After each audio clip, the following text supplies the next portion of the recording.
spring in East Evansburg, and the rain poured down like someone had turned on a hose in the sky. High in the green mountains, the rain turned snow into slush and turned earth into mud. It washed ruts into roads and set creeks to roaring. It sluiced down the roof of a small inn perched on a hillside above town. The rain had begun at dawn, but now it was that long blue springtime twilight, getting close to dark, and the inn looked cozy in the soft light.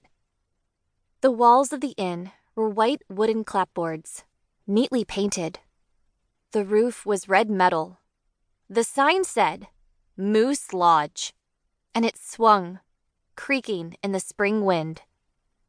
The inn's parking lot was empty. Everything was quiet. Brian Battersby lived in the inn with his parents. The inn had started off as a day spa, inherited from his great-uncle. But slowly, Brian's parents had turned it into a proper inn, with 10 rooms.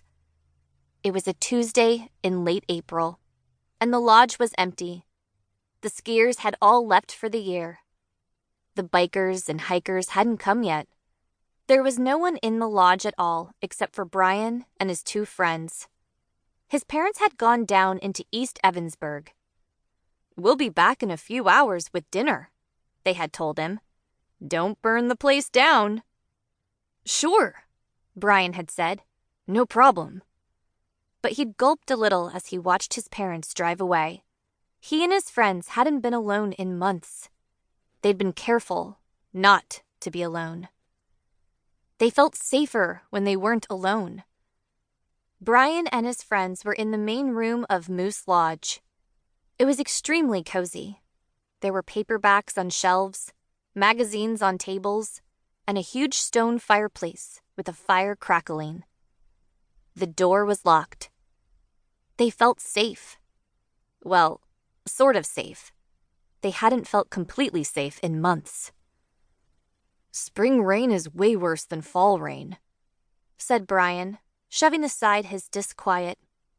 He'd been sitting cross-legged on the sofa opposite the fireplace, but now he dumped his book to go stand by the front window. He peered past the curtain at the big sweep of parking lot and the muddy, washed-out track of the dirt road beyond. Everything was veiled in rain. Water falling like ropes and raising a mist where it smashed into the ground. He added, "Because in fall, you're not even hoping for it to get warm and sunny. But in spring..." He squinted out into the twilight. Was that something moving? No, just a trick of the light. "You're tired of winter?" finished his friend Olivia Adler from another sofa, where she lounged on pillows, wrapped in a wool blanket, a book in her lap.